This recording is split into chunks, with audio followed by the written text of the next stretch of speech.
Hi, I'm Dr. Jordan Tischler from Inhale MD Medical Consulting. I'm a medical cannabis specialist, and I'm here to help you improve your quality of life through the use of medical cannabis. Today I want to talk to you a little bit about a process called decarboxylation, another one of those fancy long words. But basically what this comes down to is preparing marijuana to be most available for use. One of the things that everybody knows is that marijuana contains THC, and that's the active ingredient that gets you high. And the problem is actually that's not entirely true. First of all, that does get you high, but there are about 79 other chemicals in there that are also important, and we've sort of talked about that in other videos. The other thing that people don't realize is that THC is an active ingredient, but it doesn't exist in the bud as you pick it from the plant.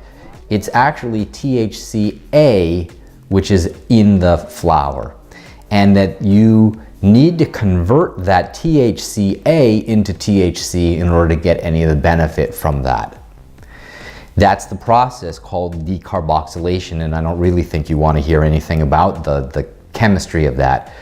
But the issue is that you do that by heating it. So if you put your marijuana in a joint and light it up, you're burning it, and that converts your THCA into THC.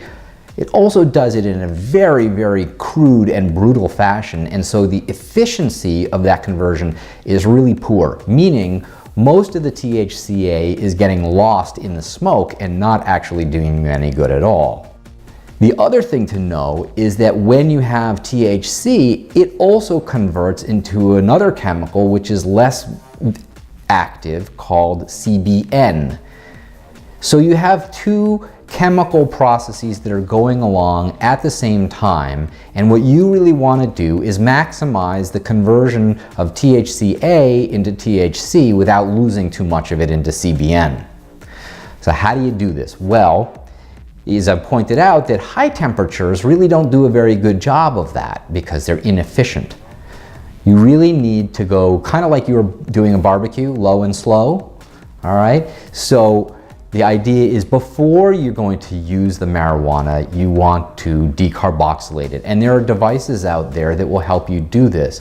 But essentially what you want to do is break up the flower into usable portions and then heat it for a long period of time. And it turns out that the magic number is 100 and 100. That's 100 degrees Celsius, which is also, not surprisingly, 212 degrees Fahrenheit, or the boiling point of water. And you do that for 100 minutes. Now, don't get silly and put your weed into a pot of boiling water, because you're going to have soggy weed soup if you do that. What you need to do is isolate that, say in a boiling bag, or even if your oven will go that low, just on a mat in your oven, and you essentially boil it in its pouch for 100 minutes and take it out, and you will have had the most conversion with the least loss. Thanks for tuning in. I hope you found that to be enjoyable and informative. Remember to visit us at www.inhalemd.com. because we're here to help you feel better and return to a more productive and enjoyable life.